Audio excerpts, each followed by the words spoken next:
ಎಲ್ಲ ಒಂದು 8ನೇ ತರಗತಿ ವಿದ್ಯಾರ್ಥಿಗಳಿಗೆ ಟ್ರೂ ಕೆ ಅಫಿಷಿಯಲ್ ಚಾನಲ್ಗೆ ಸ್ವಾಗತ. ನಾನು ಚೇತನ್ ಸೇಕೆ.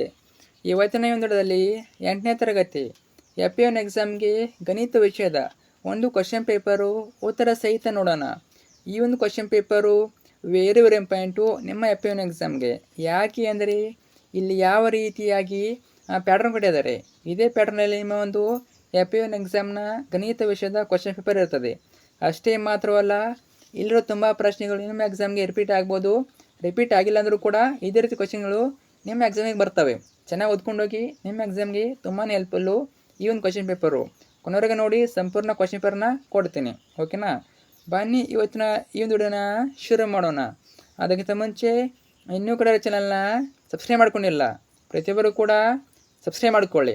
ಯಾಕೆ ಅಂದರೆ ನಿಮ್ಮೊಂದು 8th SA2 ಎಕ್ಸಾಮ್ ಮುಗಿಯುವವರೆಗೆ ಎಲ್ಲ ವಿಷಯಗಳ passing package, scoring package, important ಕ್ವಶನ್ಗಳು, ಕ್ವಶನ್ ಪೇಪರ್ಗಳು ಮತ್ತು ಪಿಕ್ಸ್ ಬರೋಂಥ ಪ್ರಶ್ನೆಗಳು, ಒಟ್ಟಿನಲ್ಲಿ ನಿಮ್ಮೊಂದು 8th ಎಲ್ಲ ಸ್ಟಡಿ ಮೆಟೀರಿಯಲ್ಗಳನ್ನು, ನೋಟ್ಸ್ಗಳನ್ನು ಇದೇ ಒಂದು ಚಾನಲ್ ಆಗ್ತೀವಿ. ಅದರಿಂದ ಪ್ರತಿಯೊಬ್ಬರು ಕೂಡ ಮಿಸ್ ಮಾಡಿದ ಚಾನಲ್ನ ಸಬ್ಸ್ಕ್ರೈಬ್ ಮಾಡ್ಕೊಳ್ಳಿ. ಮಿಸ್ ಮಾಡಿದ್ರೆ ಮಾಡ್ಕೊಳ್ಳಿ, ನಿಮಗೆ ಗ್ಯಾರಂಟಿ ಒಂದು ಚಾನಲು 8th ಸ್ಟ್ಯಾಂಡರ್ಡ್ಗೆ ಯೂಸ್ ಆಗಿ ಆಗ್ತದೆ. ಮಾಡಿದಾರಾ? ಹಾಗೆ ವಿಡಿಯೋನ ಲೈಕ್ ಮಾಡಿ ಮತ್ತು ಎಲ್ಲ ಫ್ರೆಂಡ್ಸಿಗೆ ಶೇರ್ ಮಾಡಿ, ಅವ್ರಿಗೂ ಶೇರ್ ಮಾಡಿ, ಅವ್ರಿಗೂ ಕೂಡ ಕ್ವಶನ್ ಪೇಪರ್ನ ಕಳಿಸಿ. ಓಕೆ, ನೋಡ್ತಾ ಹೋಗೋಣ. ರೂಪನಾತ್ಮಕ ಮೌಲ್ಯಮಾಪನ ಸಾಧನಾ ಪರೀಕ್ಷೆ 1 LB ಆಧಾರಿತ ಪ್ರಶ್ನೆ ಪತ್ರಿಕೆ FA1 ಪರೀಕ್ಷೆ ವರ್ಗ ಮತ್ತು ಘನ, ಘಾತಾಂಕಗಳ ಆಟ ಮತ್ತು ಸಂಖ್ಯೆಗಳ ಕತೆ, ಈ 3 ಘಟಕ ಸೇರಿಬಿಟ್ಟು ನಿಮಗೆ 20 ಮಾರ್ಕ್ಸ್ಗೆ ಕ್ವಶನ್ ಪೇಪರ್ ರೆಡಿ ಮಾಡ್ತಾರೆ. ವಿಷಯ ಗಣಿತ, ತರಗತಿ 8, ಸಮಯ 45 ನಿಮಿಷ, ಅಂಕಗಳು 20. ಈಗ ನಿಮ್ಮ ಚಾನಲ್ನಲ್ಲಿ ಕನ್ನಡ ಹಾಕಿದ್ದೀನಿ, ಇಂಗ್ಲೀಷ್ ಹಾಕಿದ್ದೀನಿ, ಎಲ್ಲ ವಿಷಯ ಹಾಕಿದ್ದೀನಿ ನೋಡಿ. ಆಲ್ಮೋಸ್ಟ್ ನಿಮಗೆ ಎಲ್ಲ ವಿಷಯದ ಮೇಲೆ FA1 ಎಕ್ಸಾಮ್ಗೆ 1-2ರಿಂದ 3 ಸೆಟ್ಟು ಕ್ವಶನ್ ಪೇಪರ್ ಹಾಕ್ತೀನಿ. ಎಲ್ಲ ಚೆನ್ನಾಗಿ ಓದ್ಕೊಂಡೋಗಿ ಎಕ್ಸಾಮ್ಗೆ ಹೆಲ್ಪ್ ಆಗ್ತವೆ. ಓಕೆನಾ? ಒಂದೇ ಮೇಲೆ ನಿಮಗೆ 3 ಬಯೋಕ್ ಇರ್ತವೆ. ನಾನು ನಿಮಗೆ ಈ ನೋಡೋದಲ್ಲಿ ಕೇವಲ ಕ್ವಶನ್ ಪೇಪರ್ ಕೊಡ್ತೇನೆ. ನಿಮಗೆ ನೆಕ್ಸ್ಟ್ ವಿಡಿಯೋದಲ್ಲಿ ಮಾಡ್ತೀನಿ, ಮುಂದಿನ ವಿಡಿಯೋದಲ್ಲಿ ಆನ್ಸರ್ ಕೊಡ್ತೀನಿ ಅಥವಾ ಗ್ರೂಪಲ್ಲಿ ಆನ್ಸರ್ ಹಾಕ್ತೇನೆ. ಯಾವ ಗ್ರೂಪು? ನಮ್ಮ ಒಂದು ವಾಟ್ಸಪ್ ಚಾನಲ್ ಮತ್ತು ಟೆಲಿಗ್ರಾಮ್ ಗ್ರೂಪು. ಅಲ್ಲಿ ಲಿಂಕ್ ಹಾಕಿ ಕೊಟ್ಟಿರ್ತೀನಿ. ಅಲ್ಲಿಂದ ಹೋಗಿ ಜಾಯ್ನ್ ಆಗಿಬಿಟ್ಟು ನೀವು ಆನ್ಸರ್ ನೋಡ್ಕೋಬೋದು. ಓಕೆನಾ? ಇವಾಗ ಜಸ್ಟ್ ನಾನು ಕ್ವಶನ್ ಹೇಳ್ತಾ ಹೋಗ್ತೀನಿ. ಪ್ರಶ್ನೆಗೆ 1 ಮತ್ತು 10ರ ನಡುವೆ ಇರುವ ಪೂರ್ಣ ವರ್ಗ ಸಂಖ್ಯೆಗಳು. ಇದು ಸುಲಭವಾದ ಪ್ರಶ್ನೆ, ನೋಡ್ಬೋದು ನೀವು. ಯಾವುದು ಸುಲಭ ಅಂತ ನೋಡ್ಬೋದು, ಕೊಟ್ಟಿದ್ದಾರೆ. Option A 1,8, option B 2,4,8, option C 4,9, option D 1,4,9. ನಿಮಗೆ ಗೊತ್ತಿರೋ ಕಮೆಂಟ್ ಹಾಕಿ. ಪ್ರಶ್ನೆ 2 x = 2 ಆದರೆ ಎಕ್ಸ್ನ ಬೆಲೆ ಕೇಳಿದ್ದಾರೆ. ಇದು ಕೂಡ ಸಾಧಾರಣ ಪ್ರಶ್ನೆ. 32, 64, 16, 328.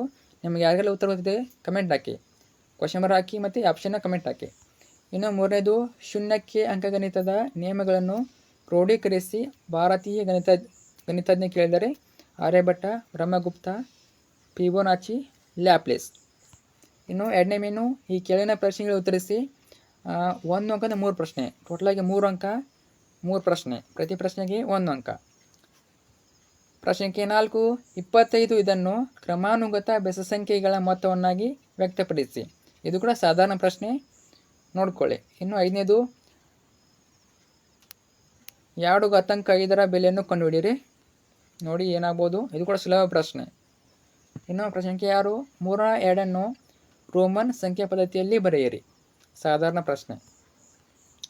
ಪ್ರಶ್ನೆ 3ನೇ ಮೇನು, ಈ ಕೆಳಗಿನ ಪ್ರಶ್ನೆಗಳಿಗೆ ಉತ್ತರಿಸಿ. 2 ಅಂಕದ 2 ಪ್ರಶ್ನೆ, ಟೋಟಲಾಗಿ 4 ಅಂಕ, ಪ್ರತಿ ಪ್ರಶ್ನೆಗೆ 2 ಅಂಕ. 2025ರ ಅವಿಭಾಜ್ಯ ಅಪವರ್ತನಗಳ ಗುಣಲಬ್ಧವನ್ನು ಘಾತಾಂಕ ರೂಪದಲ್ಲಿ ವ್ಯಕ್ತಪಡಿಸಿ. ಸಾಧಾರಣ ಪ್ರಶ್ನೆ, ಬಿಡಿಸ್ಬೋದು. ಪ್ರಶ್ನೆ 8 ಚೈನೀಸ್ ವ್ಯವಹಾರದ 2 ಪದ್ಧತಿಗಳು ಯಾವುವು? ಸುಲಭ ಪ್ರಶ್ನೆ. ಇನ್ನು 4ನೇ ಮೇನು, ಈ ಕೆಳಗಿನ ಪ್ರಶ್ನೆಗಳಿಗೆ ಉತ್ತರಿಸಿ. 3 ಅಂಕದ 2 ಪ್ರಶ್ನೆ, ಟೋಟಲಾಗಿ 6 ಅಂಕ, ಪ್ರತಿ ಪ್ರಶ್ನೆಗೆ 3 ಅಂಕ. ನೋಡಿ. 9ನೇ ಪ್ರಶ್ನೆ, 2 ಸಂಖ್ಯೆಗಳ ವರ್ಗಗಳ ಮೊತ್ತ 145. ಒಂದು ಸಂಖ್ಯೆ ವರ್ಗಮೂಲ 3 ಆಗಿದ್ದರೆ ಇನ್ನೊಂದು ಸಂಖ್ಯೆಯನ್ನು ಕಂಡುಹಿಡಿಯಿರಿ.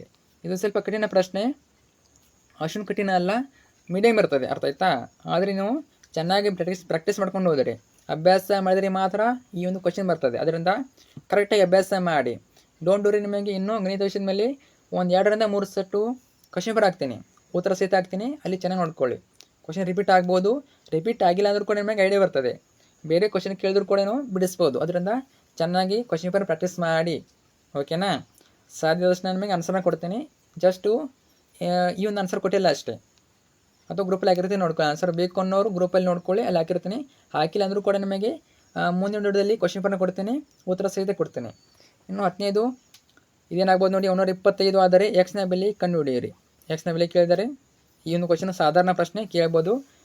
ಆಲ್ಮೋಸ್ಟ್ ನೋಡಿ 5 ಘಾತಾಂಕ 2 ಎಕ್ಸ್ ಪ್ಲಸ್ 3 5x ಪ್ಲಸ್ 2 ನೋಡ್ಕೊಳ್ಳಿ. ನಿಮ್ಮ ಬುಕ್ಕಲ್ಲಿ ಇದ್ದರೆ ಆನ್ಸರ್ ಬಹುಶಃ ಇರ್ಬೋದು. ಕೆಲವೊಂದಿಷ್ಟು ಕ್ವಶನ್ಗಳು ನಿಮ್ಮ ಅಭ್ಯಾಸದಲ್ಲೇ ಇವೆ, ನೋಡ್ಕೊಳ್ಳಿ. ಇನ್ನು ನೆಕ್ಸ್ಟ್ ಕ್ವಶನ್ನು, ಈ ಕೆಳಗಿನ ಪ್ರಶ್ನೆಗಳು ಉತ್ತರಿಸಿ. 4 ಪ್ರಶ್ನೆಗೆ ಒಂದೇ ಕ್ವಶನ್ನು, 4 ಅಂಕ, 4 ಮಾರ್ಕ್ಸಿಗೆ ಸ್ವಲ್ಪ ಕಠಿಣ ಇದೆ ನೋಡಿ ಕ್ವಶನ್ನು. 11ನೇ ಪ್ರಶ್ನೆ, 3 ಸಂಖ್ಯೆಗಳು 2:3:4ರ ಅನುಪಾತದಲ್ಲಿವೆ ಅಥವಾ 2:3:4ರ ಅನುಪಾತದಲ್ಲಿದೆ. ಅವುಗಳ ಗಣಗಳ ಮೊತ್ತ ಎಷ್ಟು? 33,957 ಆದರೆ ಆ ಸಂಖ್ಯೆಗಳನ್ನು ಕಂಡುಹಿಡಿಯಿರಿ. ಸಂಖ್ಯೆಗಳನ್ನು ಕೇಳಿದರೆ ಸ್ವಲ್ಪ ಕಠಿಣ ಪ್ರಶ್ನೆ. ನೀವು ಪ್ರಾಕ್ಟೀಸ್ ಮಾಡ್ಕೊಂಡು ಹೋದರೆ ಮಾತ್ರ ಈ ಒಂದು ಕ್ವಶನ್ ಅಟೆಂಡ್ ಮಾಡ್ಬೋದು. ಒಟ್ಟಿನಲ್ಲಿ ಬಿಡೋಕ್ಕೆ ಹೋಗಬೇಡಿ, ಯಾವುದೇ ಕಾರಣಕ್ಕೂ ಯಾವುದೇ ಕ್ವಶನ್ ಬಿಡೋಕ್ಕೆ ಹೋಗಬೇಡಿ. ಅದು ತಪ್ಪಾಗಲಿ ಸರಿಯಾಗಲಿ ಮಾಡಿ ಬನ್ನಿ. ಯಾಕಂದರೆ ಪೂರ್ತಿ ಉತ್ತರ ನೀವು ಬರಲಿಲ್ಲ ಅಂದರೂ ಕೂಡ ಸ್ವಲ್ಪ ಮಾರ್ಕ್ಸನ್ನು ಕೊಡ್ತಾರೆ. ಅರ್ಥ ಆಯ್ತಾ? ನೋಡಿ, ಗಣಿತ ವಿಷಯದಲ್ಲಿ ನಿಮಗೆ ಪೂರ್ತಿ ಫೈನಲ್ ಆನ್ಸರು ಕರೆಕ್ಟ್ ಇರಬೇಕಂತ ಏನಿಲ್ಲ. ಏನು ಜಸ್ಟ್ ಸೂತ್ರ ಬರೋ ಮಾರ್ಕ್ಸ್ ಕೊಡ್ತಾರೆ. ನೀವು ಅರ್ಧ ಲೆಕ್ಕ ಮಾಡಿದರೆ ಅರ್ಧ ಕೂಡ ಮಾರ್ಕ್ಸ್ ಕೊಡ್ತಾರೆ. ಒಟ್ಟಿನಲ್ಲಿ ಬಿಡೋಕ್ಕೆ ಹೋಗಬೇಡಿ. ನಿಮಗೆ ಎಷ್ಟು ಲೆಕ್ಕ ಬರ್ತದೋ ಅಷ್ಟು ಮಾಡಿ ಬನ್ನಿ. ಅದು ತಪ್ಪಾದ್ರೂ ಪರವಾಗಿಲ್ಲ, ಒಟ್ಟಿನಲ್ಲಿ ಬಿಡಿಸಿ ಬನ್ನಿ. ಓಕೆನಾ? ಯಾವುದೇ ಕಾರಣಕ್ಕೂ ಖಾಲಿ ಪ್ಲೇಸನ್ನು ನಂಬರ್ನ ಬಿಡೋಕ್ಕೆ ಹೋಗಬೇಡಿ. ನಿಮಗೆ ಎಷ್ಟು ಬರ್ತದೆ ಅಷ್ಟು ಟ್ರೈ ಮಾಡಿ. ಆದಷ್ಟು ಈ ರೀತಿ ಕಠಿಣ ಪ್ರಶ್ನೆಗಳನ್ನು ಚೆನ್ನಾಗಿ ಅಭ್ಯಾಸ ಮಾಡಿ, ಪ್ರಾಕ್ಟೀಸ್ ಮಾಡಿ. ಅರ್ಥ ಆಯ್ತಾ? ಒಮ್ಮೆಗೆ ಬರೋದಿಲ್ಲ, ಒಂದು 4-5 ಸಲ ನೀವು ನೋಡಿಕೊಂಡ್ರೆ ಬಿಡಿಸಿದರೆ ನಿಮಗೆ ಬರ್ತವೆ. ಓಕೆನಾ? ಚೆನ್ನಾಗಿ ಓದ್ಕೊಳ್ಳಿ. ಮತ್ತು ಈಗ ಚಾನಲ್ ನಿಮಗೆ FP1 ಎಕ್ಸಾಮ್ಗೆ ಎಲ್ಲ ವಿಷಯ ಮೇಲೆ ನಿಮಗೆ 9th 8th ಎಲ್ಲ ಹಾಕ್ತೀನಿ. ಒಂದು 2-3 set question paper, important question ಹಾಕ್ತೀನಿ. ಚೆನ್ನಾಗಿ ಓದ್ಕೊಳ್ಳಿ. ಮತ್ತು ಅದನ್ನು ಬಿಟ್ಟು ನಿಮಗೆ ಬೇರೆ ಯಾವ ವಿಷಯದ ಕ್ವಶನ್ ಪೇಪರ್ ಕಮೆಂಟ್ ಹಾಕಿ. ಮತ್ತು ಏನು ಡೌಟ್ ಕಮೆಂಟ್ ಹಾಕಿ. ಫ್ರೆಂಡ್ಸ್ ಶೇರ್ ಮಾಡಿ. Thanks for watching.